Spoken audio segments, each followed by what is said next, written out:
दोस्तों एक बार फिर से आप सब लोगों का एक नई वीडियो में हम स्वागत करते हैं और आज की वीडियो में हम लोग डिस्कस करेंगे पीबी सैली की बायोग्राफी के बारे में। बहुत दिनों से किसी भी बायोग्राफी को हम लोगों ने डिस्कस भी नहीं किया है। आज बहुत दिनों के बाद हम किसी की बायोग्राफी को डिस्कस कर रहे हैं। अगर हम पीबी सैली की बात करते हैं तो पीबी सैली का पूरा नाम पर्सी बिसी सैली है, कभी कभी पूछ लेते हैं दोस्तों। और दूसरा, इनका जन्म 4 अगस्त 1792 को और इनकी मृत्यु 8 जुलाई 1822 को हुआ था। और दोस्तों ये रोमांटिक एज के पोइट हैं, अर्थात सेकेंड जनरेशन के रोमांटिक एज के पोइट की बात। आज की जो बायोग्राफी है वो पीजीटी के एग्ज़ाम में बहुत ज़्यादा इम्पॉर्टेंट है दोस्तों। पीजीटी के एग्ज़ाम में हमेशा पूछी जाती है और 2021 का जो पीजीटी या पीजीटी जीआईसी का जो एग्ज़ाम है उसी को स्पेशल फोकस रख करके इस बायोग्राफी को हमने जो है बनाया है। तो चलो आज की वीडियो को हम लोग डिस्कस करते हैं और वीडियो के अंत तक आप लोग ज़रूर बने रहिएगा क्योंकि आज की वीडियो बहुत ज़्यादा इम्पॉर्टेंट होने वाली है। तो अगर हम इसकी बात करते हैं पीबी सैली की, तो पीबी सैली का जन्म कब हुआ? 4 अगस्त 1792 को at Field Palace near Horsham bay Sussex England में हुआ था। तो कहाँ दोस्तों इनका जन्म हुआ? इनका जन्म 4 अगस्त 1792 को ससेक्स के हॉर्सम नगर के निकट एक फील्ड पैलेस है वहाँ पर हुआ दोस्तों। तो अब क्लियर हो गया कहाँ 4 अगस्त 1792 को हॉर्सम के बे ससेक्स इंग्लैंड में हुआ था दोस्तों। और इनकी अगर हम मृत्यु की बात करते हैं तो इनकी मृत्यु जो है वो 8 जुलाई 1822 को ऑन द गल्फ ऑफ स्पेजिया, कहाँ? स्पेजिया के गल्फ में 29 वर्ष की आयु में दोस्तों, गल्फ ऑफ ला स्पेजिया भी बोलते हैं, ये किंगडम ऑफ सर्डेनिया में या now in Italy of Italy, अर्थात रोम के इटली में इनकी क्या हो जाती है? मृत्यु हो जाती है। जब ये दोस्तों एक जहाज़ से वापस आ रहे होते हैं तो वो जहाज़ जो है डूब जाता है कहाँ? स्पेजिया की खाड़ी में। और 8 जुलाई 1822 को पीबी सैली की जो है अनएक्सपेक्टेड डेथ हो जाती है। इसके बाद हम देखो दोस्तों, हमने लेक का एक पिक दिया है, ये है यहाँ पर स्पेजिया की खाड़ी है, ओके, जो कि इटली में है दोस्तों। इसके बाद हम लोग डिस्कस करेंगे कि इनकी जो एक डिस्ट्रिक्ट है जिसका नाम है, अगर हम वेस्ट ससेक्स की बात करते हैं तो ये वहाँ का क्या है? एक काउंटी है, ओके, इंग्लैंड का काउंटी है वेस्ट ससेक्स। वहाँ पर हॉर्सम एक जगह है, वहाँ पर हॉर्सम नगर के निकट एक बहुत छोटा सा फील्ड प्लेस है, ओके, वहाँ पर पीबी सैली का जन्म हुआ। तो सारी चीज़ें देखो हमने यहाँ पर क्लियर कर दी।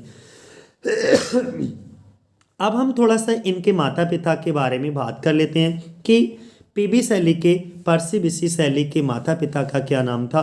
ये जो है सबसे बड़े बेटे थे वैद, सबसे बड़े इलेजिटिमेट क्यों लगाया गया? Okay, eldest illegitimate son of Sir Timothy Shelley. हम ये कह सकते हैं कि पीबी सैली के पिता का नाम सर टिमोथी सैली, ओके, जो कि मेंबर ऑफ पार्लियामेंट थे फॉर हॉर्सम, यानी कि हॉर्सम यानी कि इंग्लैंड के जो हॉर्सम काउंटी था वहाँ के एमपी थे, मेंबर ऑफ पार्लियामेंट थे सर टिमोथी सैली, जो कि पीबी सैली के पिता थे।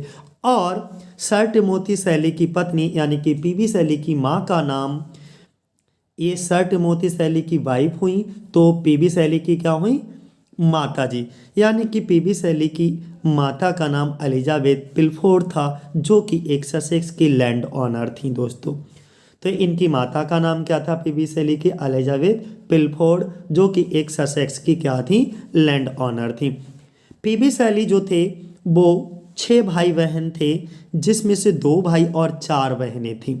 अगर हम 2 भाई बात करते हैं, ये भी कह सकते हैं कि पीबी सैली एक हो गए और इनका एक भाई था जिसका नाम था जॉन। पीबी सैली के एक भाई था जिसका क्या नाम था? जॉन था। बाकी सभी क्या थी? बहनें थीं, यानी कि 4 बहनें और 2 भाई, कुल मिलाकर के 6 भाई बहन थे पीबी सैली। 4 बहनें कौन? एलिजाबेथ, मैरी, और एक चीज़ और यहाँ पर समझने वाली बात यह है कि इनकी दूसरी पत्नी जो थी मैरी गॉडविन, बाद में मैरी सैली बनी थी, तो इनकी पत्नी का भी नाम मैरी था और इनकी बहन का भी नाम मैरी था। कंफ्यूज मत होइएगा, हमने क्या समझाया यहाँ पर, इनकी बहन का भी नाम मैरी सैली था और इनकी पत्नी जो दूसरी पत्नी थी, ओके, हैरियट वेस्टब्रूक के बाद जो मैरी गॉडविन से शादी करते हैं, शादी के बाद जो है मैरी सैली बन जाती हैं। तो इनकी पत्नी का नाम भी मैरी सैली और इनकी बहन का भी नाम मैरी सैली, और चौथी बहन का, तीसरी बहन का नाम हेलेन था और चौथी बहन कौन थी, मार्गरेट। तो एलिजाबेथ, मैरी, हेलेन और मार्गरेट, इनकी 4 बहनें थीं। इसके बाद में पर्सी बिसी सैली जो हैं वो इंग्लिश रोमांटिक पोएट थे और इनके एक भाई थे जिनका क्या नाम था, जॉन था। तो ये था इनका फैमिली स्ट्रक्चर दोस्तों। अब तो आपको हर तरीके से क्लियर हो लिया होगा, ठीक है। नेक्स्ट हम लोग डिस्कस करेंगे इनके कुछ एजुकेशन के बारे में कि इन्होंने शिक्षा कहाँ से ली। देखो, शुरुआती शिक्षा की अगर हम पीबी सैली की बात करेंगे तो 1802 में इन्होंने एंटर किया था सियोन हाउस एकेडमी में, जो कि ब्रेंटफोर्ड मिडिलसेक्स में था दोस्तों। और इसके बाद 1804 में सैली ने प्रवेश लिया ईटन कॉलेज में, जहां पर इन्होंने एक निक नेम एक्वायर किया था, मैड सैली।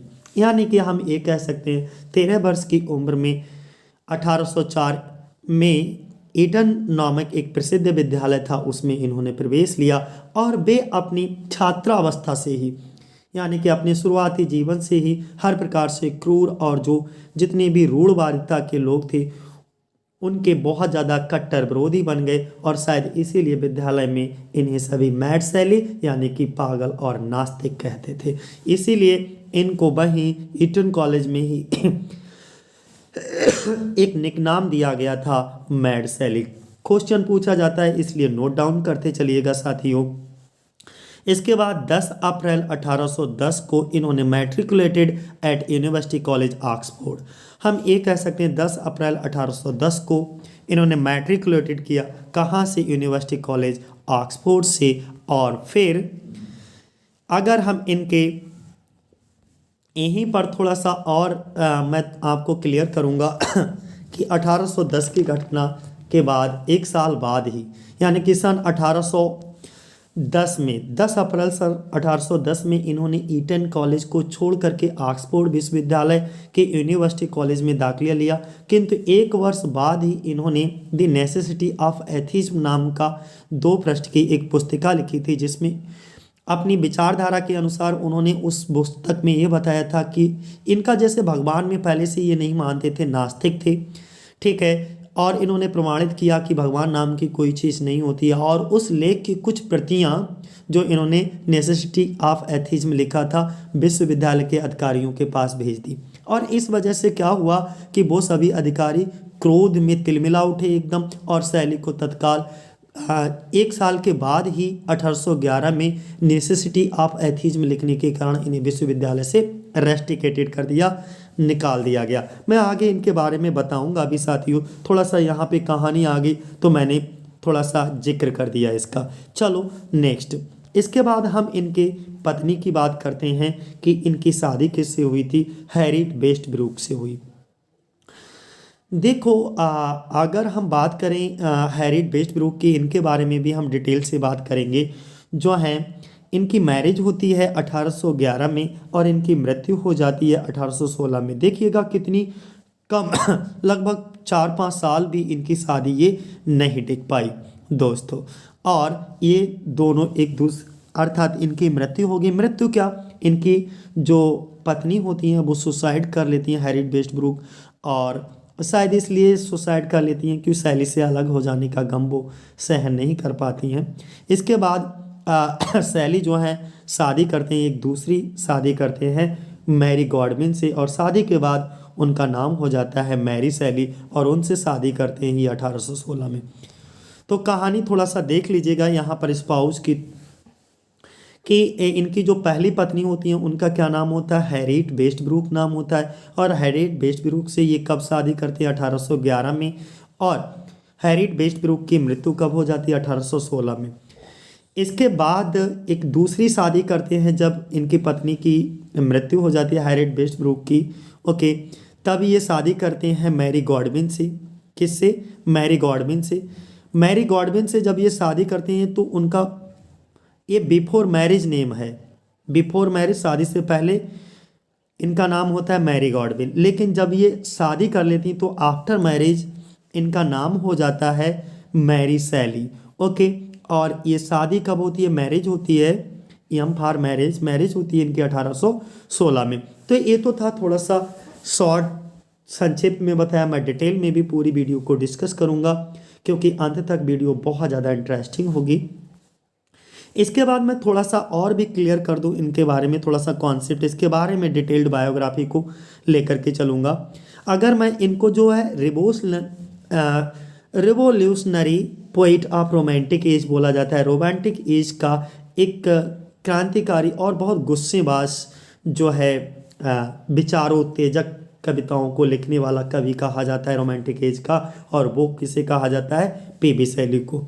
अगर क्वेश्चन पूछा जाए कि revolutionary poet of romantic as कौन है, तो आपका आंसर होगा PB Shelley.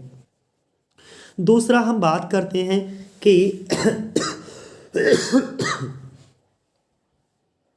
Second generation romantic poet कौन कौन थे। देखो, ये इनके दोस्त भी थे। अगर पीबी शैली की फ्रेंड सर्कल की बात करें तो फ्रेंड सर्कल में भी आप इनका नाम ले सकते हो। बायरन और जॉन कीट इनके बहुत अच्छे दोस्त थे पीबी शैली के। तो ये तीनों ही सेकेंड जनरेशन रोमांटिक पोइट माने जाते हैं। कौन? बायरन, शैली और कीट्स को सेकेंड जनरेशन रोमांटिक पोइट कहा जाता है। अच्छा, यहाँ पर देख सकते हो कि बायरन का जन्म कब हुआ? 1788 में, और मृत्यु हो गई 1824 में। शैली का 92 में, और मृत्यु हो गई 22 में। ठीक है, और कीट्स का 95 में, मृत्यु हो गई 21 में। जरा इनको थोड़ा सा याद करने का तरीका देखिएगा। बायरन की, यहाँ पर ध्यान से देखिएगा, बायरन की 1788 में जन्म हुआ, तो शैली का कब? देखो, यानी कि 4 साल बाद किसका जन्म हुआ? शैली का। और शैली के 3 साल बाद किसका जन्म हुआ? जॉन कीट का।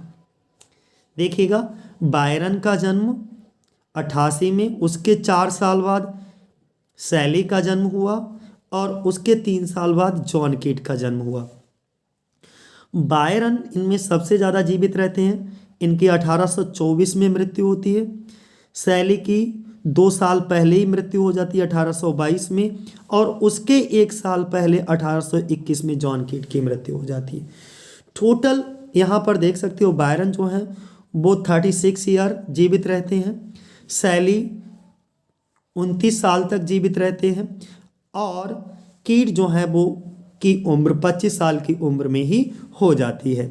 और ये तीनों कवि जो है सेकेंड जनरेशन रोमांटिक पोइट कहलाते हैं। अब आपके दिमाग में एक क्वेश्चन आ रहा होगा कि सेकेंड जनरेशन रोमांटिक पोइट तो ये हैं, तो फर्स्ट जनरेशन रोमांटिक पोइट कौन है? तो फर्स्ट जनरेशन रोमांटिक पोइट किसको कहा जाता है? विलियम ब्लैक, विलियम वर्ड्सवर्थ और एस.टी. कॉलरिज को। फर्स्ट जनरेशन रोमांटिक पोइट किसको कहा जाता है? विलियम ब्लैक, विलियम वर्ड्सवर्थ और एस.टी. कॉलरिज को। तो ये कॉन्सेप्ट यहाँ से क्लियर हो गया दोस्तों। अब हम इनकी डिटेल्ड बायोग्राफी के बारे में बात करेंगे कि इनकी डिटेल्ड बायोग्राफी क्या है। पीबी शैली की हम बात कर रहे हैं अभी, पीबी शैली की। शैली one of the romantic poet of younger generation is best known for his lyrics and revolutionary spirit. ये बात हम अभी अभी आपको डिस्कस कर भी चुके हैं दोस्तों कि युवा पीढ़ी के कई रोमांटिक कवियों में से पीबी शैली को, यानी कि युवा पीढ़ी के कई रोमांटिक कवियों में से पीबी शैली को उनके गीत और क्रांतिकारी भावना के लिए, रिवोल्यूशनरी स्पिरिट के लिए, क्रांतिकारी भावना के लिए जाना जाता है।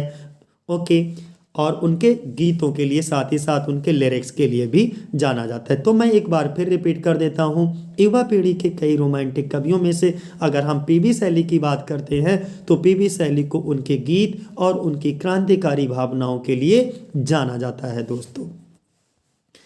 इसके बाद सन 1804 की अगर हम बात करते हैं, इन 1804 में he began his studies at Eton college.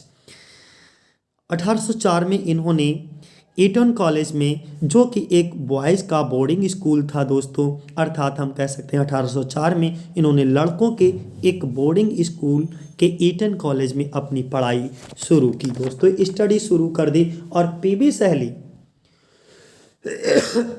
को ही वाज मर्सीलेसली, मर्सीलेसली का मतलब होता है एकदम निर्दयता पूर्वक, बुलीड, बुलीड का मतलब होता है धमकाया जाता था, ओके, बाय हिज क्लासमेट्स, उनके क्लासमेट के द्वारा, उनके सहपाठियों के द्वारा, फॉर हिज एसेंट्रिक बेच, उनके सन के व्यवहार के लिए, ओके, पागलपन के लिए, एंड डेंटी अपीयरेंस के लिए, घिनौने रूप के लिए। डेंटी अपीयरेंस क्या होता है हमारा, घिनौना रूप। तो हम ये कह सकते हैं कि पीबी सैली को उनके सहपाठियों के द्वारा उनके सनकीपन के लिए और उनके घिनौने रूप के लिए धमकाया जाता था साथियों। इसके बाद ऑन 10 अप्रैल 1810 में, ओके, जहाँ पर मैंने तुम्हें आपको एक मैड सैली वाली कहानी तो पहले ही बता दी थी कि इनको मैड सैली का नाम भी दिया गया था, ईटन कॉलेज में ही इन्होंने इसको एक्वायर किया था। तो 10 अप्रैल 1810 में, यानी कि हम ये कह सकते हैं सन 1810 में, जब 10 अप्रैल 1810 में इन्होंने ईटन कॉलेज को छोड़ करके ऑक्सफोर्ड विश्वविद्यालय के यूनिवर्सिटी कॉलेज में दाखिला लिया। Okay, he was enrolled at University College Oxford में जब इन्होंने अपने आप को एनरोल किया, दाखिला लिया, ओके, तो he was indifferent toward his studies, वो एकदम इनडिफरेंट थे। 10 अप्रैल 1810 को इन्होंने यूनिवर्सिटी कॉलेज ऑक्सफोर्ड में दाखिला लिया। वह अपनी पढ़ाई के प्रति बहुत ही ज़्यादा इंडिफरेंट थे, उदासीन थे, अर्थात अपनी पढ़ाई में कोई रुचि नहीं लेते थे और वह मुश्किल से ही क्लास को अटेंड करते थे, अर्थात बेरली, बड़ा मुश्किल से ही अटेंडेड क्लास, अपनी क्लास को भी अटेंड करते थे। दोस्तों कुछ पॉइंट्स को हमने यहाँ पर जो है सक्सेस मिरर से उठाए हैं, जो कि रंजीत सिंह की बहुत ही फेमस और पीजीटी की तैयारी करने में शायद बहुत मददगार साबित होती है। यानी कि कई सारी बुक से हमने यहाँ पर पॉइंट्स को उठाया है दोस्तों, और जितना इम्पोर्टेंट मैटर जहाँ जहाँ से हमको मिला, हमने सारी बुक्स को स्टडी करके वहाँ से वो मैटर उठा लिया साथियों, जो कि हमारे एग्ज़ाम के पॉइंट ऑफ व्यू से बहुत ज़्यादा इम्पोर्टेंट है। तो साथियों यहाँ पर एक चीज़ और मैं बता देता हूँ कि अगर वीडियो आपको अच्छा लगे तो प्लीज़ शेयर ज़रूर करते रहिएगा, क्योंकि इससे हमको लाइक, शेयर और कमेंट करने से क्या है कि अच्छी अच्छी वीडियोस को बनाने में थोड़ा सा मोटिवेशन मिलता है, और कुछ भी नहीं होता है उससे, ठीक है। जैसे कि मुझे कुछ और अच्छा करने के लिए, कुछ और अच्छी अच्छी वीडियोस बनाने के लिए, आपकी वीडियोस पर मेहनत करने के लिए, आपके वीडियोस पर जो कमेंट आते हैं, लाइक्स मिलते हैं और व्यूज़ को देखकर ही हमें मोटिवेशन मिलता है, वही हमारी जो है सबसे बेहतर पॉजिटिव एनर्जी होते हैं। इन स्टेट के स्थान पर he wrote his first novel, और तभी वहाँ पर अपने स्टूडेंट लाइफ में ही, स्टार्टिंग में ही इन्होंने अपना सबसे पहला नॉवेल लिखा था, जस्ट्रोजी। ओके, कौन सा, जस्ट्रोजी की बात कर रहे हैं यहाँ पर। अर्थात लेकिन ऐसा माना जाता है कि वह घर पर बहुत ज़्यादा पढ़ा करते थे, 15-16 घंटा लगभग पढ़ाई करते थे, फिर भी उन्होंने अपना पहला नॉवेल जस्ट्रोजी जो है लिखा, और भी कुछ ऐसी कविताओं की रचना की जिसको पढ़कर व्यक्ति के विचारों में उत्तेजना आ जाती थी, अर्थात बहुत ज़्यादा प्रोवोक करते थे। इनकी बुक्स को पढ़ करके लोगों के विचार जो है बहुत ज़्यादा उत्तेजित हो जाते थे, क्योंकि इनके खुद के विचार बहुत ज़्यादा रिवोल्यूशनरी हुआ करते थे। तो इन्होंने जस्ट्रोजी अपना पहला नॉवेल लिखा और बुक्स ऑफ सजेस्टेड पोइट्री। इसके बाद नेक्स्ट अगर हम बात करेंगे कि ये बहुत ही इम्पॉर्टेंट पॉइंट आपके साथ मैं डिस्कस करने जा रहा हूँ कि 1811 में, यानी कि लगभग यूनिवर्सिटी कॉलेज में, ऑक्सफोर्ड के विश्वविद्यालय के यूनिवर्सिटी कॉलेज में 1810 में ईटन कॉलेज को छोड़ करके दाखिला लेने के तुरंत एक साल बाद 1811 में ही published his second Gothic novel, इन्होंने अपना एक दूसरा गॉथिक नॉवेल दोस्तों पब्लिश किया था, जिसका नाम था ओके सेंट इरवाइन। क्या नाम था, सेंट इरवाइन, या हम इसको एक दूसरे नाम से भी जानते हैं, ओके, रोजीक्रूसियन। क्या नाम था, एंड द रोजी क्रूशियन, ये इसका एक नाम था, इसको इन्होंने पब्लिश करवाया था। एंड अ पम्पलेट, और एक पम्पलेट दोस्तों, इन्होंने एक पुस्तिका जो है, 1 साल के बाद ही इन्होंने एक पुस्तिका, एक पम्पलेट लिखा था जिसका नाम था द नेसेसिटी ऑफ एथिज्म। बहुत ज़्यादा पूछा जाता है पीजीटी के एग्ज़ाम में, फिर मैं रिपीट करता हूँ, ये पॉइंट कहीं नोट डाउन कर लीजिएगा कि इनको यूनिवर्सिटी से जो है क्यों निकाला गया था, रेस्टिकेट क्यों किया गया था, एक्सपेल्ड क्यों किया गया था। तो the necessity of atheism pamphlet को लिखने के कारण इनको जो है प्रोफेसर्स के द्वारा ऑक्सफोर्ड विश्वविद्यालय से निकाल दिया गया था, यूनिवर्सिटी कॉलेज से निकाला गया था, एक्सपेल्ड किया गया था दोस्तों। तो ये पॉइंट बहुत इंपॉर्टेंट है, कहीं पर नोट डाउन करते चलिएगा। A pamphlet called the necessity of atheism, यानी कि 1 साल के बाद ही इन्होंने द नेसेसिटी ऑफ एथिज्म नाम के 2 पृष्ठ की एक पुस्तिका लिखी, जिसमें उन्होंने अपनी विचारधारा के अनुसार ये अपनी विचारधारा को बताया इस पुस्तिका में कि यानी कि अथीज्म डेट मीन्स जिसका भगवान में विश्वास ना हो, नास्तिक। ओके, इन्होंने नास्तिकतावाद पर जोर दिया, आवश्यकता बताया, और इन्होंने कहा भगवान नाम की कोई चीज़ नहीं होती है, भगवान कहीं कुछ भी नहीं है, एक सिर्फ एक एहसास है। और उस लेख की प्रतियों को इन्होंने विश्वविद्यालय के अधिकारियों के पास भी भेज दी। इससे जो विश्वविद्यालय के जो अधिकारी थे वो क्रोध में तिलमिला उठे, गुस्सा हुए, और शैली को तत्काल 1811 में जो है द नेसेसिटी ऑफ एथिज्म लिखने के कारण इन्हें विश्वविद्यालय से इस पम्पलेट को लिखने के कारण एक्सपेल्ड कर दिया दोस्तों, यानी कि रेस्टिकेट कर दिया, निकाल दिया। तो आपको ये पॉइंट बहुत बेहतरीन तरीके से मुझे लगता है समझ आ गया होगा दोस्तों।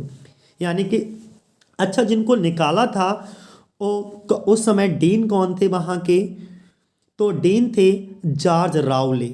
तो अगर तुमसे ये पूछा जाए कि किसने इनको विश्वविद्यालय से निकाला था, तो उन डीन का नाम क्या था, तो आपको नाम बताना है जॉर्ज राउले ने।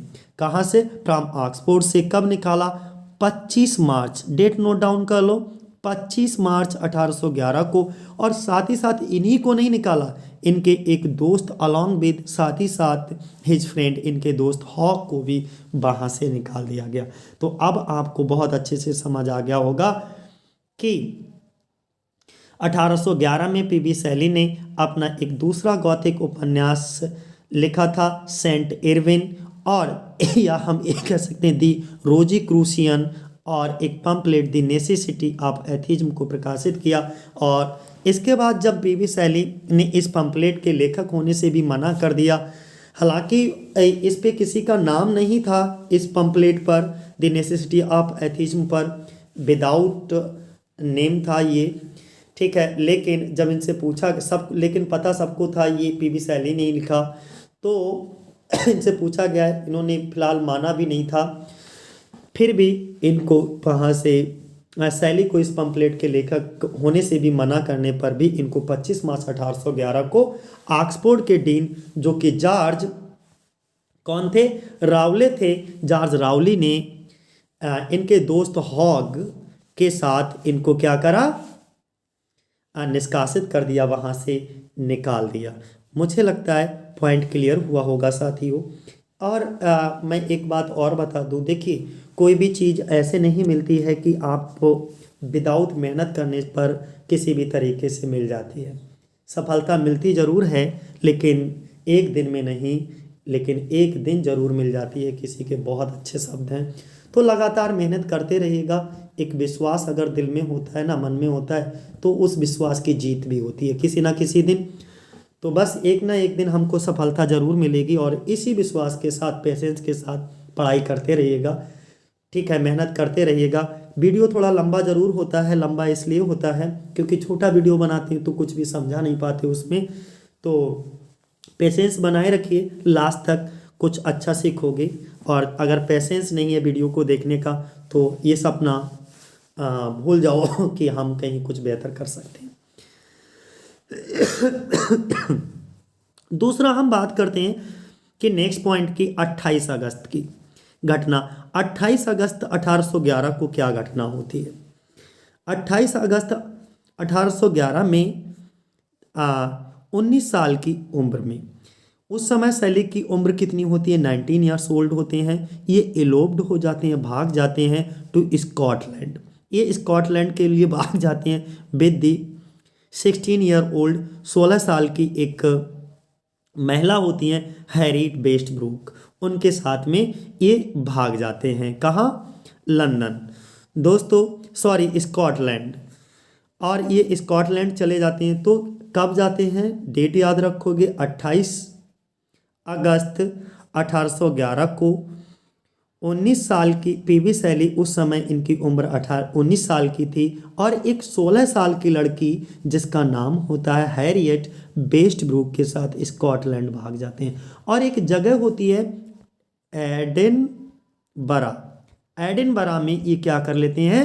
शादी कर लेते हैं। यानी कि एडिनबरा में इन्होंने जो है हैरियट वेस्टब्रूक से क्या कर ली? शादी कर ली दोस्तों। तो अब तो हमें लग रहा है यहाँ पर क्लियर हो गया होगा बहुत अच्छे से। दूसरा नेक्स्ट पॉइंट क्या अगर हम डिस्कस करेंगे तो 1813 में हम बात करते हैं। इन 1813 में ही सेल्फ पब्लिश्ड, इन्होंने एक पब्लिश की थी उसी समय, बहुत फेमस इनका। ये भी बहुत, इसके क्वीन मैप के बारे में मैं एकदम अलग से भी वीडियो जो है आपके लिए लेकर के आऊँगा। इनकी जितनी भी इम्पॉर्टेंट वर्क हैं सभी इम्पॉर्टेंट के बारे में मैं एक एक वीडियो करके बना करके डालता रहूँगा। थोड़ा सा अभी तबीयत हमारी ख़राब चल रही है, इस वजह से मैं लाइव क्लास भी नहीं लेता हूँ। और ग्रामर की सभी लाइव क्लासेस आपकी चालू ज़रूर होंगी, ठीक है। चलो फिलहाल मैं बात करता हूँ, जब भी लाइव चालू होंगी आप सब लोगों को बता ही दिया जाएगा। पोइम इज एन एलेगरी, अर्थात ये क्या है? एक दोस्तों यूटोपियन एलेगरी होती है queen map. Okay, poem is an utopian allegory दिखाई जाती है फॉर हिज पॉलिटिकल आइडियाज़ के लिए। इनके इसमें बहुत सारे पॉलिटिकल आइडियाज़ दिखते हैं। तो हम इसमें बताएं जो कि थोड़ा सा मैं डिस्कस कर दूं क्वीन मैप के बारे में कि आखिर ये क्या है, क्योंकि इम्पॉर्टेंट है, थोड़ा सा शॉर्ट में तो बता ही दूं कम से कम। तो 1813 में इन्होंने अपनी एक लॉन्ग पोइम क्वीन मैप को प्रकाशित कराया। यह इनकी एक फिलॉसफिकल पोइम है, ध्यान रखिएगा कैसी पोइम है? फिलॉसफिकल पोइम है, जो कि शैली का पहला लार्ज पोइटिक वर्क माना जाता है, फर्स्ट लार्ज पोइटिक वर्क माना जाता है इसको। और ये 1813 में पब्लिश हुई। ये 9 कांटोस में कविता पूरी लिखी गई है। और ये जो कविता है दोस्तों, तो it is based on Godwin's poetic justice, poetical justice पर आधारित है। ये एक लॉन्ग जो है यूटोपियन एलागरी है। और एलेगरी का मतलब आप लोग समझते हो कि एलागरी का मतलब बेसिकली क्या होता है? ये डबल मीनिंग होता है इसका अर्थ, अर्थात एक कविता उनके राजनीतिक आदर्शों के लिए एक एलेगरी का काम करता है। तो ये था थोड़ा सा क्वीन मैप के बारे में, मैंने हल्का सा बता दिया, ठीक है। आप इसको कहीं नोट डाउन भी कर सकते हो। दूसरा हम लोग डिस्कस करेंगे इन 1814 में he visited the home of थ्रो Harriet. Okay, Harriet was expecting their second child. अब थोड़ा सा यहाँ पर समझने वाली बात ये है दोस्तों कि अब क्या होता है कि ये हैरियट के साथ में रह रहे होते हैं, लेकिन इनकी बहन भी इनके साथ में होती हैं हैरियट की। तो ये बहुत ज़्यादा जो है परेशान हो जाते हैं हैरियट से, हैरियट के साथ में बहुत ज़्यादा खुश नहीं रहते। इनकी ये जो शादी होती है वो बहुत ज़्यादा समय तक, मैंने कहा नहीं, शादी तो कर लेते। यहाँ पे हैरियट जो है वो इनको मरने की बहुत धमकी दे रही थी, तो तभी इनके साथ में ये भाग आते हैं। और इनके साथ जब मरने की धमकी देने लगते हैं तो इनसे 1811 में ये शादी भी कर लेते हैं। लेकिन ये शादी बहुत ज़्यादा, ये जोड़ा बहुत ज़्यादा खुश नहीं रहता है और कुछ ही समय बाद ये एक दूसरे से अलग रहने लगते हैं। दोस्तों लगभग अगर मैं कहूँ तो 1814 तक ही ये एक साथ रहे। इसके बाद 1814 में जो है दे जो है इनकी पत्नी और इनकी बहन जो है वो फिर से 1814 में दोबारा घर वापस आ जाते हैं। और जब ये घर वापस आ जाते हैं तो तब तक बीच में ही इनकी जो है मुलाकात हो जाती है मैरी गॉडविन से, और उससे ये प्यार भी करने लगते हैं। अभी इनकी भी कहानी मैं पूरा डिटेल बताऊंगा, थोड़ा सा हैरियट के बारे में बता दूं आपके लिए। हम ये भी कह सकते हैं कि जब इन्होंने क्वीन मैप की रचना करने के बाद लगभग इसी समय 1814 में, अगर हम 1814 की बात करते हैं तो 1814 में इसी समय इनका अपनी पत्नी के साथ मतभेद रहने लगा। और अगर हम मतभेद की भी बात करते हैं तो ये मतभेद इतना बढ़ गया कि 1814 में वे एक दूसरे से सदा के लिए अलग हो गए। शायद इसी दुर्घटना का प्रभाव उनकी पत्नी पर इतना बुरा पड़ा था कि हैरियट ने जो है आत्महत्या कर ली 1816 में। 1816 में जो है ये आत्महत्या कर लेती हैं। और जब ये आत्महत्या कर लेती हैं तो इसी बीच जो शैली होते हैं, शैली का जो परिचय हो जाता है वो मैरी गॉडविन से हो जाता है। एक अन्य महिला होती हैं और मैरी गॉडविन से ये 1816 में विवाह कर लेते हैं लंदन में। तो आगे हम लोग चर्चा करेंगे इसके बारे में भी। अब इस समय हुआ क्या था कि 1814 में, जब 1814 में इन्होंने अराजकतावादी राजनैतिक दार्शनिक एक थे जिनका नाम था विलियम गॉडविन। नाम समझिएगा, उनके नाम की मैं चर्चा कर रहा हूँ यहाँ पर, आगे डिस्कस भी करूँगा। विलियम गॉडविन के घर पर दौरा किया इन्होंने। किसने? पीबी शैली ने। कब किया दौरा? 1814 में इन्होंने। किसने? पीबी शैली ने। किसके यहाँ? विलियम गॉडविन के घर पर दौरा किया था। विलियम गॉडविन भी, उनकी जो विचारधारा थी वो भी एक अराजकतावादी और राजनीतिक दार्शनिकता की थी। तो जिनके विचारों में पीबी शैली ने प्रशंसा की, जब एक दूसरे के विचार एक दूसरे से मैच कर जाते हैं तो तुमने देखा ही होगा कि प्रशंसा अपने आप हूबहू निकल नहीं लगती। तो 1814 में इन्होंने विलियम गॉडविन के घर का जब दौरा किया था, बार बार वहाँ पर जाने लगे। वहाँ पर पीबी शैली के जो पीबी शैली थे, गॉडविन की एक 16 वर्षीय बेटी थी जिनका नाम था मैरी गॉडविन। क्या नाम था? Mary Godwin. और जैसी मैरी गॉडविन जो थी उनसे मुलाकात की, लेकिन उस समय जब ये घर पर इनके जाते थे विलियम गॉडविन के यहाँ, उस समय जो है इनकी बेटियाँ स्कॉटलैंड में पढ़ाई कर रही थी। तो एक बात और भी मैं बताता चलूँ कि गॉडविन की जो 3 एजुकेटेड बेटियां थीं, 3 में एक फैनी थी, दूसरे का नाम क्लेरा था, तीसरे का नाम मैरी था। ओके, जिसमें 2 बेटियां इनकी अडॉप्टेड थीं और जो मैरी थी वो उनकी पहली पत्नी, ओके, मैरी बेल्सस्टोनक्राफ्ट, यानी कि मैरी बेल्सस्टोनक्राफ्ट, जिन्होंने एक फेमिनिस्ट फिलॉसफी में एक वर्क लिखा था जिसका नाम था, okay, vindication of the right of womens. Okay, तो उनकी ये बेटी थी मैरी, ओके, मैरी गॉडविन। उनसे ये जब ये वापस आती हैं पढ़ाई ख़त्म करके, तो जब इनकी नज़र पीबी शैली की मैरी गॉडविन पे पड़ती है तो बस उनकी सुंदरता को देख करके और उनके टैलेंट को देख करके ये उनके प्यार में पागल हो जाती हैं पीबी शैली। और ये मैरी के फेल इन लव, यानी कि मैरी से प्यार करने लगते हैं और मैरी को धमकी भी देते हैं कि मैं सुसाइड कर लूँगा, मर जाऊँगा। तभी मैरी इनसे शादी कर लेती हैं। अब इनका थोड़ा सा मैंने इनके प्यार के बारे में बताया। अब क्या होता है कि जुलाई 1814 में वह और मैरी गॉडविन जो हैं वो भाग जाते हैं, इलोप टू यूरोप भाग जाते हैं।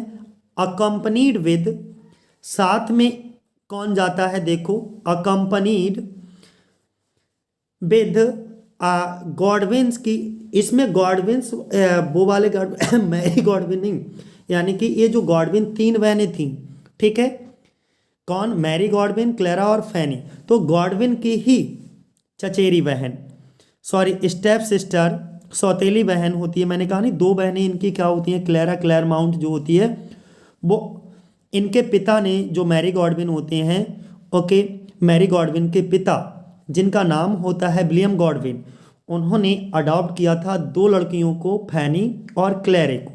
तो क्लेयरमाउंट के साथ में क्लैरी क्लेयरमाउंट और मैरी गॉडविन दोनों ही जो हैं किसके, पीबी शैली के साथ यूरोप भाग जाते हैं 1814 में। और वहाँ they spend 6 weeks, okay, touring he the continent, और उस उपमहाद्वीप पर लगभग 6 सप्ताह बिताए हैं। यानी कि जुलाई 1814 में पीबी शैली और मैरी गॉडविन जो है यूरोप भाग गए, और साथ ही साथ में गॉडविन की एक सौतेली बहन जिनका नाम था, मैरी गॉडविन की सौतेली बहन जिनका नाम था क्लेरा क्लेयरमाउंट, वह भी इन्हीं लोगों के साथ यूरोप चली जाती हैं, जिन्होंने यूरोप के महाद्वीप का दौरा करते हुए लगभग वहाँ 6 सप्ताह बिताए थे साथियों। अब आपको क्लियर पता होगा, मैं इसके बारे में और भी क्लियर करूँगा, अभी कुछ भी क्लियर नहीं हुआ है।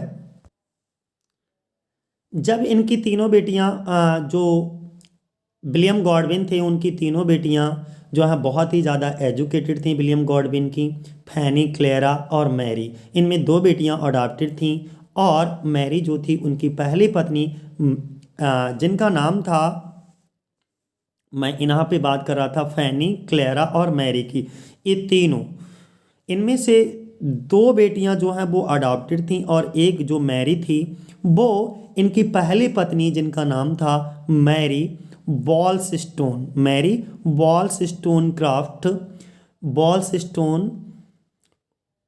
बॉस्टन क्राफ्ट इनकी पत्नी का नाम था।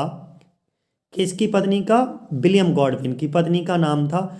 और ये भी एक राइटर थी, अर्थात फेमिनिस्ट फिलोसफर थी। फिलॉसफी में एक वर्क इन्होंने लिखा था जिसका नाम था, कहीं पर नोट डाउन कर लीजिए, पूछ लिया जाता है, बहुत ही फेमस वर्क है, the vindication of the right of womens, the vindication of the rights of women.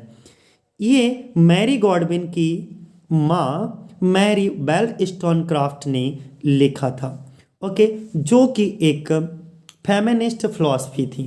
Philosophy में एक बहुत फेमस वर्क है ये इनका। इसके बाद हम बात करते हैं दोस्तों, कहीं ना कहीं, ओके, ये नोट चीज़ करते जाइएगा कि ये विलियम गॉडविन की पहली पत्नी थी, जिनकी बेटी, अर्थात इनकी जो पहली पत्नी, ये पहली पत्नी थी, और बेटी को जन्म देते समय इनकी मृत्यु हो गई थी, जिनका नाम अपनी माता के नाम से ही पड़ा था, ओके, मैरी शैली। अब तो इनके नाम को लेकर के बहुत अच्छे से क्लियर हो गया होगा। अब इनके प्यार की कहानी, शैली जब इनके घर आते जाते थे, इनके प्यार की कहानी भी मैं एक बार फिर रिपीट कर देता हूँ। जब इनके घर पर शैली जो है आते जाते थे, उसी समय मैरी जो है वो स्कॉटलैंड में पढ़ रही थी। जब मैरी स्कॉटलैंड से वापस लौटती हैं और शैली मैरी को देखते ही मैडली पागलपन की हद तक प्यार करने लगते हैं, और फिर शैली जो है मैरी को धमकी देने लगे कि मैं सुसाइड कर लूँगा। और फिर 1814 में शैली ने अपनी पहली पत्नी हैरियट को छोड़ दिया, जो कि हमने क्या बताया था, सुसाइड कर लेती हैं। और उस जब सुसाइड कर लेती हैं इनकी पहली पत्नी हैरियट, उस समय वो प्रेग्नेंट होती हैं दोस्तों, दूसरे बच्चे को जन्म देने वाली होती हैं। अब क्या होता है कि छोड़ दिया, जो कि उस वक्त क्या थी, प्रेग्नेंट थी, प्रेगनेंसी की अवस्था में थी, और ये मैरी के साथ ये स्विट्जरलैंड भाग गए। और इनके साथ ही साथ मैरी की सौतेली बहन क्लेरा और इनकी बड़ी बहन फैनी, क्लेरा भी इनके साथ में, शैली के साथ में स्विट्जरलैंड चली गई थी। लेकिन जो इनकी बड़ी बहन फैनी थी, वो भी कहीं ना कहीं शैली को पसंद करती थी बहुत ज़्यादा, जो कि घर पर ही रह गई थी। और ट्रैवलिंग करते समय इन्होंने रूसो को भी पढ़ा, शेक्सपियर को भी पढ़ा, ओके, खूब ट्रैवल किया। और फिर से जब ये लौट करके अपने घर इंग्लैंड वापस आ गए, तो विलियम गॉडविन इन पर बहुत गुस्सा भी किया और बाद में इनको क्षमा कर दिया, माफ़ कर दिया। इसके बाद इनकी जो फाइनेंशियल, जब इनके पिता ने इनको माफ़ कर दिया, तो इनकी फाइनेंशियल जो कंडीशन थी वो भी ठीक हो गई फाइनेंशियल, ये बहुत ज़्यादा अब दुखी नहीं थे। इसी वक्त शैली ने अपनी पहली मेजर अचीवमेंट वर्क थी इनकी अलास्टर। वर्क का नाम था अलास्टर। इसका दूसरा नाम था दोस्तों the spirit of solitude. Work या पोइम थी, ओके, जिसका नाम था अलास्टर द स्पिरिट ऑफ सॉलिट्यूड को लिखा। और इसी वक्त यह विलियम वर्ड्सवर्थ की पोइट्री की ओर भी बहुत ज़्यादा अट्रैक्ट होने लगे दोस्तों। तो अब जब ये विलियम वर्ड्सवर्थ की ओर अट्रैक्ट होने लगे तो 1816 में पीबी शैली और मैरी ने 1816 में, देखो सारी चीज़ों को बहुत अच्छे से नोट डाउन करते चलिएगा जो जो चीज़ मैं बोलता जा रहा हूँ। 1816 में पीबी शैली और मैरी ने दोबारा स्विट्जरलैंड जाने की, सेकेंड ट्रिप था स्विट्जरलैंड का जो कि 1816 में गए थे, ओके, स्विट्जरलैंड जाने की सोची। पहली बार ये अपनी सौतेली बहन क्लेरा के साथ गए थे और इनकी बहन क्लेरा भी इनके साथ में ही थी। तो क्लेरा ने ही इन लोगों को लॉर्ड बायरन से इंट्रोड्यूस करवाया। अब ये लॉर्ड बायरन के पास ही ये लोग रहते थे, और जहाँ पर रहते थे लॉर्ड बायरन के पास ही ये लोग रहते थे, और जहाँ पर ये रहते थे लेक जिनेवा के पास रोज इन लोगों में बातचीत होती थी। इससे लॉर्ड बायरन और जो शैली के बीच दोस्ती जो है वो बढ़ती गई, और इससे शैली की पोएट्री, आपने देखा होगा कि शैली की जो पोएट्री हैं उन पर बायरन का बहुत असर पड़ने लगा था।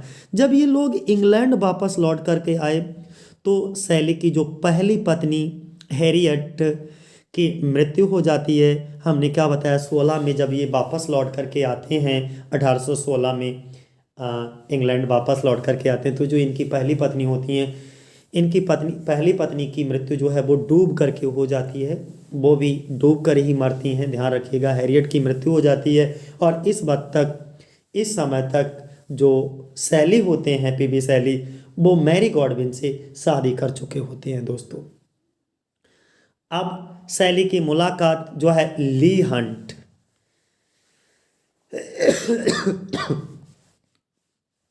यहाँ पर हैरियट वेस्टब्रूक की तो डेथ हो जाती है डूबने से, ओके, सुसाइड कर लेती हैं। इसके बाद में हम बात करेंगे ली हंट की, कि विलियम शेक्सपियर की, sorry not Shakespeare, PB Shelley, माफ करना थोड़ा सा, पीबी शैली की मुलाकात जो होती है वो ली हंट से होती है। किससे होती है? ली हंट, जो कि इनके दोस्त ही होते हैं। जॉन कीट भी इनके दोस्त होते हैं, ध्यान रखिएगा। मैं इनके बारे में आगे भी डिस्कस करता रहूँगा आपके साथ, शुरुआत में भी थोड़ा सा मैं बता चुका हूँ। अब शैली की मुलाकात ली हंट और जॉन कीट से होती है, और इसके बाद 1818 में ये इटली चले गए। 1818 में ये कहाँ चले जाते हैं? इटली चले गए, और वहाँ पर इन्होंने बहुत सारे सिटीज़ का भ्रमण किया, और इस वक्त तक इन्होंने बर्स ड्रामा को पूरा कर लिया था, जिसका नाम था, ओके, प्रोमेथियस अनबाउंड। ओके, फिर रिपीट करता हूँ, जिसका नाम क्या था? एक बर्स ड्रामा था, इसको पूरा कर लिया और उसका नाम रखा गया प्रोमेथियस अनबाउंड। और इसके अलावा इन्होंने एक ट्रेजेडी भी लिखी जिसका नाम था दी सेंसी, जो बाद में इन्होंने, जो बहुत बाद में जो है इनकी परफॉर्म की गई दोस्तों। इसके बाद 1820 में पीबी शैली को जॉन कीट की बीमारी के बारे में पता लगा। कब? 1820 में जो है जॉन कीट की इलनेस के बारे में पता चलता है, बीमारी के बारे में पता चलता है। तो जो पीबी शैली इन्हें पीसा नामक जगह पर आने के लिए इनवाइट करते हैं जॉन कीट को, यानी कि पीबी शैली अपने दोस्त जॉन कीट से कहते हैं कि आप पीसा नामक जगह पर आ जाइएगा मेरे दोस्त। तो जॉन कीट क्या कहते हैं कि मेरे दोस्त, लेकिन मुझे अभी रोम जाना पड़ेगा, रोम इटली, मेरे दोस्त जोसेफ के साथ। अब जो जॉन कीट होते हैं अपने दोस्त जोसेफ के साथ रोम चले जाते हैं, इटली चले जाते हैं। और दोस्तों जब ये इटली चले जाते हैं जॉन कीट, अब जी जाते क्यों हैं? देखो, कीट ने ऐसा इसलिए कह रहे थे क्योंकि इनके डॉक्टर ने इनको सलाह दी कि आने वाली सर्दियां जो हैं इनके फेफड़े, आपके जो फेफड़े हैं जॉन कीट के, वो बर्दाश्त नहीं कर पाएंगे, क्योंकि आप इटली चले जाओ, क्योंकि जॉन कीट को तुम सभी लोग जानते हो कि ट्यूबरक्लोसिस नाम की बीमारी थी, टीबी से ही इनकी मृत्यु हो जाती है। तो टीबी की बीमारी में फेफड़े जो हैं वो बहुत ही कमज़ोर हो जाते हैं। तो डॉक्टर ने इनको सलाह दी कि आने वाली सर्दियां आपके फेफड़े जो हैं वो बर्दाश्त नहीं कर पाएंगे, इसलिए आप इटली चले जाओ। जब डॉक्टर की सलाह के अनुसार ये इटली चले जाते हैं और इटली में ही जॉन कीट की मृत्यु हो जाती है, जहाँ पर जब इनकी मृत्यु हो जाती तो इनकी मृत्यु की खबर, इनकी मृत्यु का समाचार जब पीबी शैली को होता है तो ये जॉन कीट की मृत्यु से दुखी होकर के जॉन कीट की मृत्यु से दुखी होकर के एक पॉस्चरल एलेजी एडोनिस की रचना करते हैं, जिसका नाम आपके सामने लिखा है एडोनिस। याद रख लीजिएगा, कहीं नोट डाउन कर लीजिएगा, मोस्ट इंपॉर्टेंट। एडोनिस जो कि 1821 में कंपोज की जाती है। इसमें 55 स्पेंसेरियन स्टेंजा होते हैं दोस्तों, और ये एक पॉस्चरल एलेजी होती है जिसमें 495 लाइन होती हैं। कितने? 55 स्पेंसेरियन स्टेंजा होते हैं और 495 लाइन्स होती हैं, और ये एक पॉस्चरल एलेजी है। अब हम बात करेंगे थोड़ा सा नेक्स्ट। इसी समय 1821 में ही दोस्तों इनकी मुलाकात, एक और मैं बता देता हूँ, ये थोड़ा सा बताने वाली बात है, ध्यान देने के लिए ये भी दोस्तों ज़रूरी है कि 1821 में शैली की मुलाकात एक नेवी ऑफिसर होते हैं जिनका नाम होता है एडवर्ड विलियम। एडवर्ड विलियम दोस्तों, एडवर्ड विलियम नाम होता है, उनसे इनकी मुलाकात होती है। और उनकी एक वाइफ होती है जिनका नाम होता है जेन विलियम्स। ओके, तो जो पीबी शैली होती है, तुमने देखा ही होगा कि ये जो है फ्री सेक्सुअल से की डिजायर से बहुत ज़्यादा प्रेरित होते हैं। तो जो पीबी शैली होते हैं वो एडवर्ड विलियम की पत्नी जॉन विलियम से बहुत ज़्यादा अट्रैक्टिव हो जाते हैं, और उनकी पत्नी से जब अट्रैक्टिव हो बहुत ज़्यादा अट्रैक्शन इनका हो जाता है, तो उनके लिए भी शैली ने बहुत सारी पोइम्स की रचना भी की है। फिर 1822 में शैली बायरन और ली हंट के साथ मिलकर एक जर्नल प्रकाशित करना चाहते हैं जिसका नाम रखते हैं ये द लिबरल। क्या नाम रखते हैं? The liberal. दोस्तों ध्यान रखिएगा, सुनते रहिएगा कहानी अभी इनके बारे में। और इसके एडिटर ली हंट होते हैं। और 8 जुलाई 1822 को जब शैली इटली से वापस लौट रहे होते हैं तो अनफॉर्चुनेटली जिस बोट से में ये थे वो बोट क्या होती है, डूब जाती है और शैली की मृत्यु हो जाती है।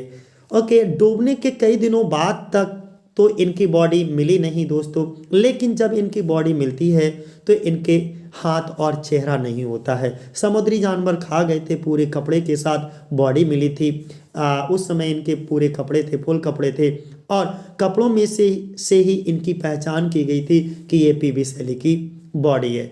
शैली की पॉकेट में से एक छोटी सी जॉन कीट के द्वारा लिखी गई एक कविता, एक बुक मिली थी दोस्तों। देख लीजिएगा एक बार फिर से, मैं इस पॉइंट को ज़रा नोट डाउन भी कहीं कर लेना। इनकी मृत्यु कब होती है? 8 जुलाई 1822 को। लगभग 30 साल, जो 30वां अगर ये बर्थडे मनाते तो उसमें से लगभग 1 महीना कम रह गया था। ओके, तो हम ये कह सकते हैं, तभी तो वहाँ पे लिखा गया 29 वर्ष की, यानी कि टोटल ये 30 वर्ष की अवस्था कंप्लीट नहीं कर पाए थे, उसमें 1 मंथ जो है इनका जो है कम रह गया। तो 8 जुलाई 1822 को इनकी मृत्यु हो जाती है। शैली ड्राउंड, डूब जाते हैं इन अ सडन स्टॉर्म, एक अचानक से तूफान आ जाता है। On the Gulf of Spezia की खाड़ी में, while returning from Livorno to Lerici in his sailing boat. एक बोट से ये वापस आ रहे होते हैं और उस बोट का नाम होता है डॉन जॉन। इनकी बॉडी को बाज क्रीमेटेड दफन कर दिया जाता है ऑन द बीच नियर बैरेजियो। वहाँ पर इसके पास में इनकी बॉडी को क्या कर दिया जाता है? दफन कर दिया जाता है। तो अब इनकी ज़रा समझिएगा मृत्यु के बारे में हम शुरुआत में भी बता चुके हैं। तो दोस्तों अगर हम इनकी जॉन कीट की बात कर लेते हैं तो आप ही को पता ही लग गया होगा कि जब ये वहाँ से वापस लौट करके आ रहे थे अपने दोस्त से मिलकर के, ओके, ली हंट से मिलकर के, जब ये 8 जुलाई 1822 को सैली इटली से वापस लौट रहे थे तो अनफॉर्चुनेटली इनकी बोट का नाम क्या होता है, डॉन जॉन, ओके, जिससे ये यात्रा कर रहे थे वो डूब जाती है और सैली की मृत्यु हो जाती है। डूबने के कई दिनों के बाद भी इनकी बॉडी भी नहीं मिलती है। जब बॉडी मिलती है तो इनका हाथ और चेहरा भी नहीं होता है, समुद्री जानवर खा गए होते हैं। इनकी जो पहचान की जाती है वो कपड़ों से की जाती है, जूते वगैरह पहने हुए होते हैं, ओके। और जो है इनकी जो पीबी सैली होती है, इनकी पॉकेट में एक छोटी सी जॉन कीट के द्वारा लिखी हुई एक बुक भी मिलती है। और दोस्तों एक चीज़ और मैं बता दूं कि सैली की ग्रेव जो है कब्र पर टेम्पेस्ट यानी कि जो कि शेक्सपियर का एक प्ले है उसकी कुछ लाइनें लिखी गई हैं जो कि एरियल ने बोली हैं।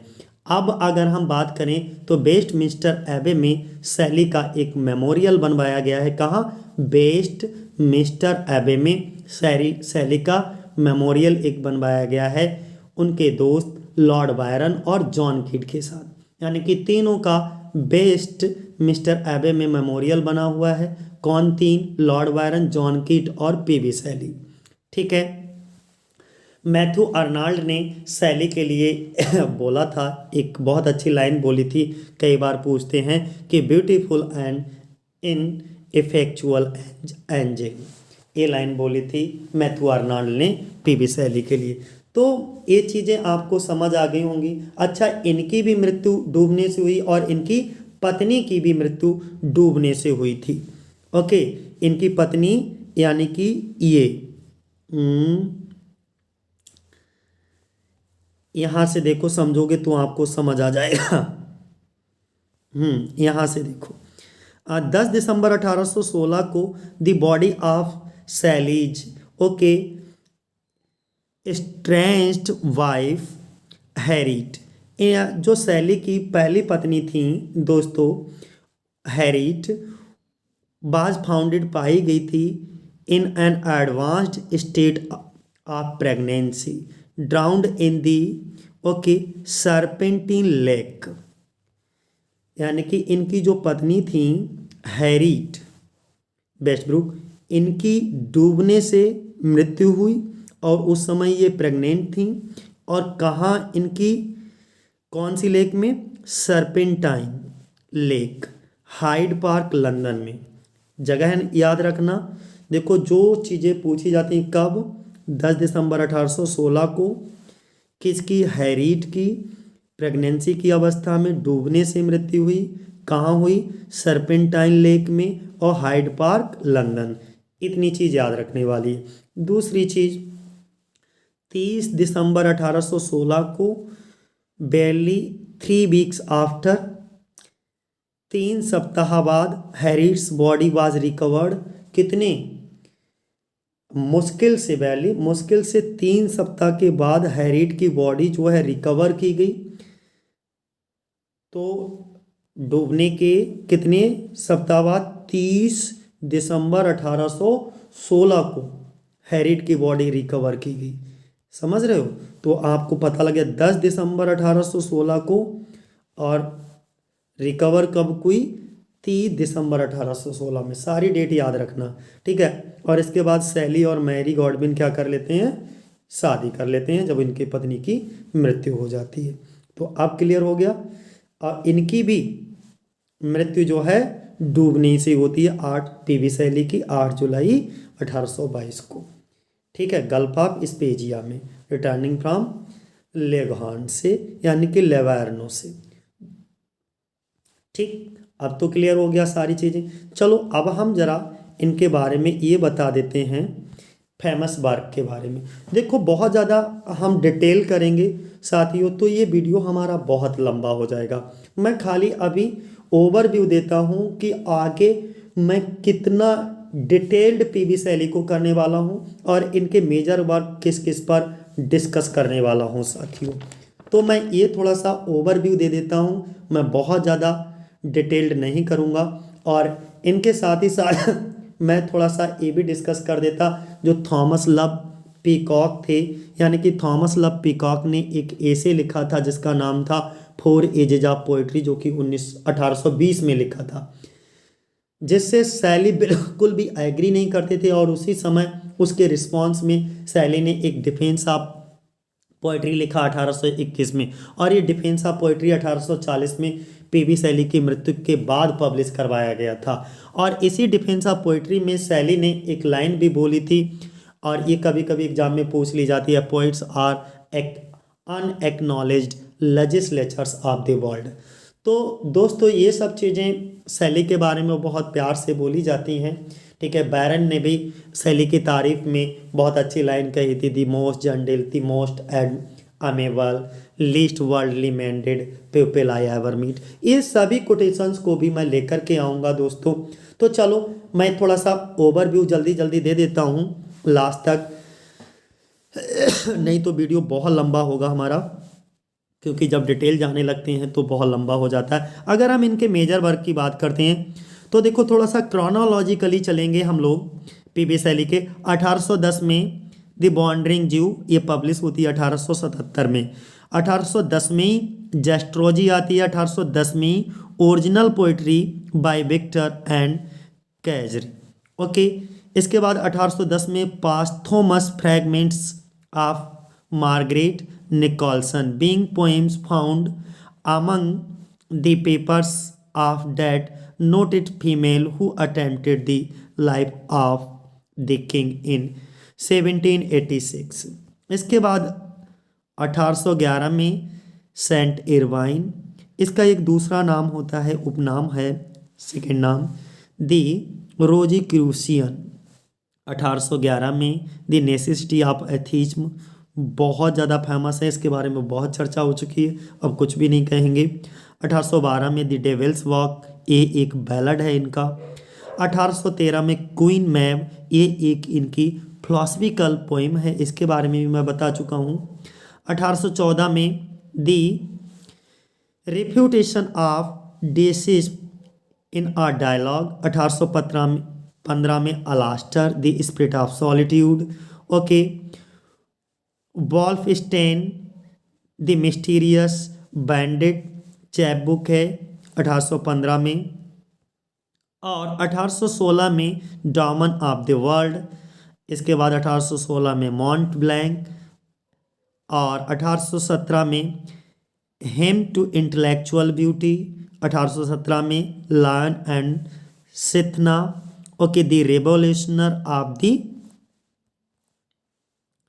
गोल्डन सिटी, ये इसका दूसरा नाम था, okay. A vision of the 19th century. और 1817 में the revolt of Islam, a poem in 12 cantos में आई, बहुत इंपॉर्टेंट है। जो भी इंपॉर्टेंट है मैं लास्ट में बता दूंगा किन के ऊपर मैं सेपरेट वीडियो बनाने वाला हूँ, ओके। 1817 में history of a six week, ये उसी समय लिखी थी जब ये अपनी पत्नी मैरी गॉडविन के साथ में गए थे tour through a part of France, Switzerland, Germany, Holland, okay. विदा मैरी शैली के साथ में जब ये गए थे तो उसी समय ये history of a six week लिखी थी।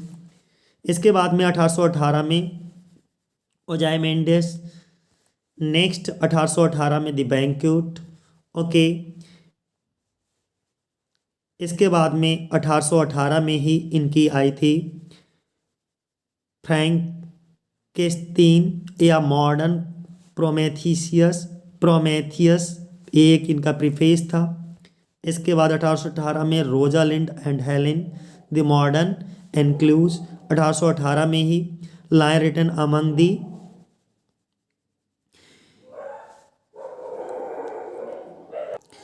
यूजेनियन हिल्स। और इसके बाद अक्टूबर 1818 में, नेक्स्ट 1819 की बात करेंगे तो दी सेंसी, इम्पॉर्टेंट है ये भी, और ट्रेजिडी है इन 5 एक्ट में। 1819 में ode to the west wind, important है। 1819 में ही द मास्क ऑफ एनार्की, 1819 में ही मैन ऑफ इंग्लैंड, 1819 में ही इंग्लैंड इन 1819, 1819 में आ फिलोसफिकल व्यू ऑफ रिफॉर्म, ये पब्लिश हुई थी 1820 में। 19 में जूलियन एंड मडालो, एक कन्वर्सेशन पोइम है। इसके बाद 1820 में पेटरवेल द थर्ड पब्लिश हुई थी 1839 में। 1820 में प्रोमेथियस अनबाउंड लिरिकल ड्रामा है, इन्फोरेक्ट का, इम्पॉर्टेंट है बहुत। 1820 में टू अ सालार्क, ये भी इम्पॉर्टेंट है। 1820 में द क्लाउड। इसके बाद में 1820 में ओडिपस टैनस या 12 foot the tyrant, a tragedy in 2 act में। इसके बाद 1820 में the witch of Atlas publish हुई थी 1824 में। बहुत इंपॉर्टेंट, मोस्ट इंपॉर्टेंट 1821 में एडोनिस, इसके बारे में बहुत चर्चा कर ही चुके हैं पहले भी हम लोग। 1821 में Ion and Plato, translation from Greek into English में करा था इन्होंने। फिर 1821 में the defence of poetry, first published in 1840 में इसको पब्लिश किया था। ये डिफेंस ऑफ पोएट्री भी हम बता चुके हैं। ये थॉमस लब, इनके एक दोस्त थे टॉमस लब पीकॉक। ओके, टॉमस लब पीकॉक ने एक एसे लिखा था जिसका नाम था 4 एजेस ऑफ पोएट्री 1820 में, जिससे शैली बिल्कुल भी एग्री नहीं करते थे, और उसी के रिस्पांस में शैली ने भी डिफेंस ऑफ पोएट्री लिखा 1821 में। और ये डिफेंस ऑफ पोएट्री 1840 में पीबी शैली की मृत्यु के बाद पब्लिश करवाया गया था, पास्थोस। ठीक है, इसी डिफेंस ऑफ पोएट्री में शैली की एक लाइन बोली जाती है जो कि कभी कभी एग्जाम में बोली जाती है, हम पहले भी बता चुके हैं, poets are an acknowledged legislators of the world. Okay, फिर हेलाज है 1822 का लिरिकल ड्रामा, और 1822 में the Trump of life unfinished है इनका। ध्यान रखिएगा, बहुत इंपॉर्टेंट है कि पीबी शैली की अनफिनिश्ड कौन सा है, तो द ट्रम्प ऑफ लाइफ जो कि पब्लिश हुआ था 1824 में। इसके बाद में इनके कुछ शॉर्ट प्रोज वर्क हैं दोस्तों। कौन कौन से प्रोज वर्क हैं जरा ये भी देख लीजिएगा। असेशियंस, अ फ्रैगमेंट ऑफ अ रोमांस 1814, फिर क्लूजियम, अ फ्रैगमेंट 1817, अलाइसियन फील्ड्स, ओके, ल्यूसियनिक फ्रैगमेंट, यूना फेवोला, अ फेवल है इनकी, ओरिजिनल जो है वो इन इटालियन भाषा में है। इनके कुछ एसेज को देख लीजिएगा। इनके बारे में जो भी इम्पोर्टेंट जितने भी ऐसे होंगे सब के बारे में मैं एक अलग से वीडियो दे दूंगा। वीडियो बहुत लंबा हो रहा है इसलिए मैं बहुत जल्दी कर रहा हूँ, और मेरी बैटरी भी डेड होने वाली है, 2% बची है बस। Political essay in एजेक्टिंग state of things 1811, the necessity of atheism, okay, ये भी इनका एसे है। एक डिक्लेरेशन, ये एसे क्या, एक पम्पलेट है दोस्तों, ओके, डिक्लेरेशन ऑफ राइट्स 1812 में। इसके बाद में a letter to God, defence of poetry, vindication of natural diet,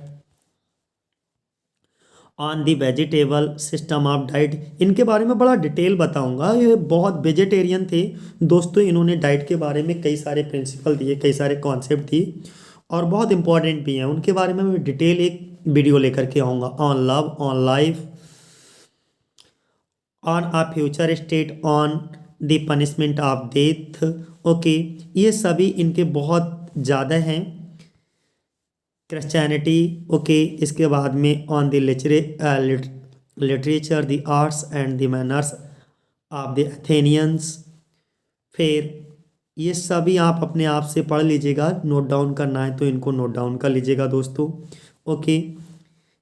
और शैली के कुछ प्ले थे, सेंसी या ट्रेजेडी इन 5 एक्ट में, हेलास आ लिरिकल ड्रामा, ओडिपस है, ये सभी एक इनकी ट्रेजेडी है, 2 एक्ट में है दोस्तों। और शैली के कुछ प्लेज भी हैं, सेंसी आ ट्रेजेडी इन 5 एक्ट में, और हेलास एक लिरिकल ड्रामा है।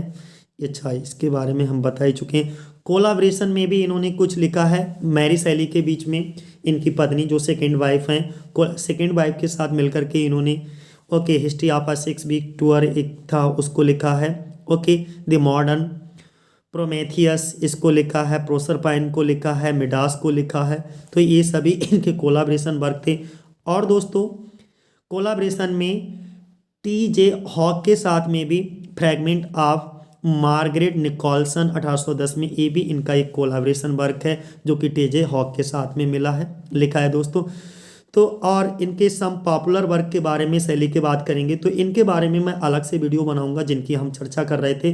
क्वीन मैब के बारे में, अलास्टर के बारे में, द रिवोल्ट ऑफ इस्लाम के बारे में, जूलियन एंड मडालो के बारे में, जितने भी हमने इनको डिस्कस करा इन सब के बारे में अलग से एकदम सेपरेट वीडियो आएगी। सेंसी के बारे में, okay, the witch of Atlas, Prometheus Unbound के बारे में, lyrical drama, defence of poetry, prose Hellas, इन सब के बारे में एकदम इपी साइकेडियन, ओके, एडोनिस और triumph of life of figment, इन सब के बारे में। ओके, इनके कुछ इमोर्टल लिरिक ऑफ शैली हैं देखो, जिसमें से द क्लाउड है, टू अ सालार्क है, O to the west wind है, टू नाइट है, to night, to sensitive plant है, stanzas written in dejection near Naples है, हेम टू इंटेलेक्चुअल ब्यूटी है। ये सभी इनके वर्क के बारे में। तो ये थोड़ा सा डिटेलिंग मैं कर रहा था दोस्तों, इनके बारे में कुछ इंपॉर्टेंट वीडियोस मैंने जो इनको डिस्कस किया है, इनके जो पीवी शैली के बहुत ही पॉपुलर वर्क हैं इनके बारे में हम लोग जरूर डिस्कस करेंगे। तो आज के लिए इतना ही। जय हिंद, जय भारत साथियों।